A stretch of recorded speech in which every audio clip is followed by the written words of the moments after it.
Hello students, today we will discuss about the novel Things Fall Apart that was written by the African writer Chenwa HB. सबसे पहले मैं आपको एक important चीज़ इस writer के बारे में बताना चाहूँगी. Basically this novel was written in response of the other novels which like Joseph Conrad, like The Heart of the Darkness and Mr. Johnson's. And the authors of these novels, they claimed that they portrayed the African culture and it represents the African literature. But Chenwa HB, when he wrote this novel in 1958, basically just before the Nigerian independence, and basically he wants to show that the true flavor of the African culture, and it was the first novel that deals with the clashes of the culture, transition in the life and the values, and also the influence of the white missionaries who came to the African land, and how they influence their farming, their harvesting, their cooking style, building style, each and everything. Even the people who try to learn, because whenever the missionaries came, एक normal इनका एक जो होता था, जो क्लोनाइजर्स होते थे, ये वहाँ पे जब मिशनरीज़ वगैरह भेजा करते थे तो उनकी लैंग्वेज को वो उसे लर्न किया करते थे ताकि it would be easy for communication. तो यहाँ पे भी जो वाइट मिशनरीज थे, they started to show the Christian ethics and values on the culture. That was the Igbo society, and that was and also we will read many words, phrases, fables, folk tales about the African, and also the Chenwa HB told that कि Africa का जो culture है, उसकी values, की language बिल्कुल इसी तरीके से जैसे कि अमेरिकन्स की है, यूरोपियंस की है, या अदर एशियंस जो कंट्रीज़ हैं उनकी एक डिस्टिंग्विश एक आइडेंटिटी है, वो उसी तरीके से बेसिकली उन्होंने जो अफ्रीकन आइडेंटिटी है उसको रिप्रेजेंट किया है कि किस तरीके से अफ्रीकन जो है एक सेपरेट कल्चर रखते हैं, एक सेपरेट वैल्यूज़ रखते हैं.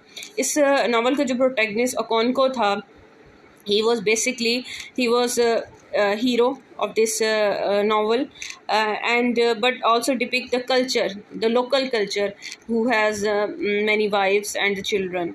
But also psychologically he was telling about the mind of that person as well, and also the Igbo society traditions and Amofia tribe कि क्या उनके कल्चर क्या थी, ट्रेडिशंस क्या थी. और that novel was very famous, even it was translated in 50 languages. ठीक है, इसलिए इन चीज़ों को जहन में रखना ज़रूरी है कि क्या पर्पस थिंग फॉल अपार्ट कैसे डिस्टिंग्विश किया जा सकता है दूसरे नावल्स के साथ. ठीक है, इसके बाद जो इम्पोर्टेंट चीज़ राइटर के बारे में मैं आपको बताना चाहूँगी कि जब फर्स्ट पार्ट है जो कि एपिग्राफ से स्टार्ट होता है, W.B. Yeats की जो पोम है द सेकंड कमिंग, जो रिप्रेजेंट करती है अनार्की को, क्योटिक सिचुएशन को, after the world war, destruction को, डेवस्टेशंस को, और इनह्यूमन ट्रीटमेंट, और इस तरह होपलेस सिचुएशन को, उसको उसने एज अ एपिग्राफ के तौर पर यूज़ किया है. सबसे पहले जो इम्पॉर्टेंट चीज़ जो है मैं आपको ये बताना चाहूँगी कि जब भी कोई बाहर से इन्वेडर्स या जो white missionaries in form of the coloniser आते हैं, जैसे कि पाकिस्तान इंडिया पर जब दे मूव किया था, they always show the influence. तो सिमिलरली यहाँ पे भी इस सारे मोफिया जो ट्राइब था उस पर इन्फ्लुएंसेस हुए. ठीक है, और उसके अलावा किस तरीके से उन्होंने वहाँ के जो लोकल कल्चर को उसको कैसे डिस्ट्रॉय किया, कैसे अपनी वैल्यूज़ को इंट्रोड्यूस करवाया, उस सारे को रिप्रेजेंट करते हैं. लेकिन इसके साथ साथ we will see the struggle between the change and traditions, कि जब एक ट्रांजिशन पीरियड आ रहा होता है, चेंजेस आ रहे होते हैं, ठीक है, तो ज़ाहिर रेजिस्टेंस भी होता है. इसमें जो प्रोटैगनिस्ट होता है कौन को, वो इस रेजिस्टेंस को रिप्रेजेंट करता है, और वो उस पॉलिटिकल और रिलीजियस जो है चेंज को उसे एक्सेप्ट नहीं करता. लेकिन इसके साथ साथ क्योंकि मेन रीज़न क्या है कि वो अपने अमोफिया जो ट्राइब हैं उसके जो रिचुअल्स हैं उनको फॉलो करना चाहता है. ठीक है, उनकी जो उनके एक वो कंसिडर जो मस्कुलिनिटी और ब्रेवरी कंसिडर की जाती है, किलिंग को, ब्रूटैलिटी को वो लोग कंसिडर करते थे। ठीक है, उनके लिए जो सेट ऑफ स्टैंडर्ड्स थे वो उनका जो सोशल स्टेटस अपने जो है ट्राइब में गेट करने का यही था कि कितने ही फेयरलेस हैं, कितने ही ब्रेव हैं, कितने ही हीरो हैं। लेकिन इसके साथ साथ जो क्रिश्चियन सिस्टम था उसने अपना इन्फ्लुएंस दिखाया। The people who were repressed, जो डिप्रेस सिचुएशन का शिकार हो चुके थे, जो कि इफ़ेक्टेड थे इन सब जो ट्राइबल रिचुअल से, और जो कि इसका विक्टिम बन रहे थे, उनके लिए जो क्रिश्चियनिटी और जो वाइट मिशनरीज़ थे, they were just like a shelter. और इसी कहानी के अंदर, इसी सारी स्टोरी के अंदर जिस तरीके से जो कॉन्को था, उसके जो फादर थे, जो कि एक who likes to drink and who likes the music, ठीक है, अनोको, जिसको वो डिसलाइक करता था और always feel the shamed on his father, क्योंकि उसके नज़दीक उसके जो वालिद थे वो बड़े ही मतलब कावर्ड पर्सन थे। उनका काम सिर्फ था ड्रिंकिंग करना, डेट ट्रैप में वो फंसे रहना, म्यूज़िक, इस किस्म की एक्टिविटीज़ में वो सारे रहे। इसी तरीके से एक इम्पॉर्टेंट कैरेक्टर इसमें में इसका जो एक सिस्टम था, एक रिचुअल था उसके अंदर, जब एक्सचेंज किलिंग अगर किसी और भी ट्राइब को किल कर दिया जाता था, किसी ह्यूमन बीइंग को किल कर दिया था, तो उसके लिए कुछ उनके सेट ऑफ रूल्स थे। इसी सेट ऑफ रूल्स का जो कहते हैं ना के तौर पर इस जो प्रोटैगनिस्ट था अकाउंट को, उसके पास एक जो था, एक बॉय था, वो आया था जिसका नाम इग्मोफिना था, जिससे वो खुद कई साल तक पालता रहा। ठीक है, लेकिन although he was brave and he likes him so much, ठीक है, और he was so much caring, और उसके बावजूद जब एट द टाइम के जब उसको स्लॉटर किया जाना था, जब उसको किल किया जाना था, तो ये उन लोगों में शामिल था कौन को जिसने सबसे पहले उस पर अटैक किया आदमियों के साथ मिलकर। ठीक है, और basically he wants to show that he is not a weak person. ठीक है, उनके नज़दीक मैस्कुलिनिटी का जो था, जो डेफिनेशन थी उसमें फेयरलेस होना, और अगर कोई मर्द किसी भी तरह से अपनी वीकनेस को रिप्रेजेंट कर रहा था, ये शो करवाता था, उसे एकबाला किया जाता था, एकबाला कहा जाता था, ऐसा टाइटल दिया जाता था, he is just like a women. ठीक है, उनकी एक डेफिनेशन थी। ठीक है, definition of man for account को, वो इसी को फॉलो करता था। ठीक है, और इसी वजह से वो जो उसके फादर की लेगेसी उसको दी गई थी, जो स्पेंड थ्रेफ्ट हैबिट्स थी, ड्रिंकिंग की हैबिट्स थी, वो उसके बिहेवियर को और वीक को तो उसे पसंद नहीं करता। बट अनफॉर्चुनेटली इसके साथ एक जो इम्पोर्टेंट कहते हैं ना मिस है, आप कह सकते हैं बैड लक इस बंदे के साथ ये हुई कि इसका एक ही बेटा था।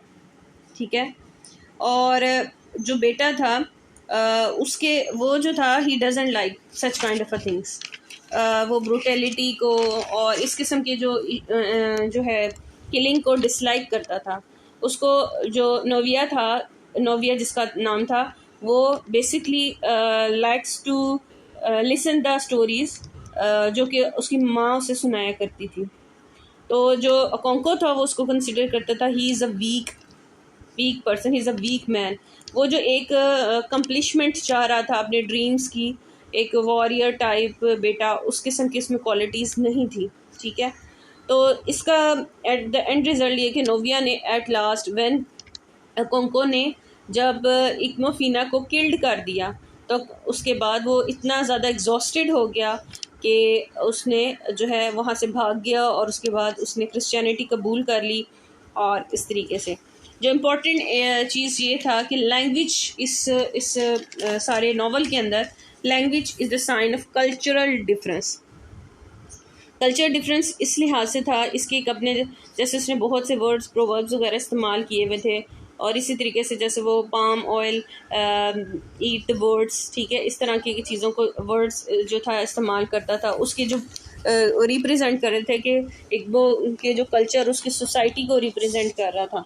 इसी तरीके से अगर आप उसको देखें तो जब वाइट मिशनरीज़ आते हैं वहाँ पर जब तो इसमें एक मिस्टर ब्राउन था, ट्रांसलेटर था। जब वो उसको बोलता था उस लैंग्वेज को, उनकी अफ्रीकन लैंग्वेज को, तो वो उससे सही तरह से प्रोनाउंसिएट नहीं अदा की जाती थी। जो अमोफिया ट्राइबल एरिया की जो लैंग्वेज थी उसको नहीं वो बोल पाता था, जिसकी वजह से वो बाकी जो लोग थे ना वो उस पर हंसते थे इस बात पे। तो बेसिकली मकसद ये था कि किस तरीके से वो रिप्रेजेंट कर रहा था कि Igbo language, proverbs, folk tales and songs and fables, किस तरीके से ये these are very integral part of this culture. और किस तरीके से उसका रिदम था, स्ट्रक्चर था, ब्यूटी था, और इग्बो लैंग्वेज को उसने रिप्रेजेंट किया था। ठीक है। और जो इस टाइम ये बेसिकली स्टार्टिंग पॉइंट था जब क्लोनाइज़र ने इन्वेड किया था अफ्रीका के अंदर, और वहाँ आहिस्ता आहिस्ता अपने इन्फ्लुएंस जो है शो करवाना शुरू कर दिया था। इसी तरीके से जो जनरेशनल गैप है उसको अगर हम देखें तो आप फादर और सन के दरमियान में अकोंको और उसके दरमियान में आप गैप देखते हैं, और उसके बेटे जो था अनोको, उसको उसके बारे में भी हम देखते हैं। जिसी तरीके से मतलब ख़ुद उसका जो बाप था, ठीक है, अनोको, उसको जो कि ड्रिंकिंग करता था, म्यूज़िक वगैरह पसंद करता था, और जिसको लैक ऑफ मस्कुलिनिटी वो कहता था, और उसके जो बाप के दरमियान जो रिलेशनशिप थे उसमें गैप था।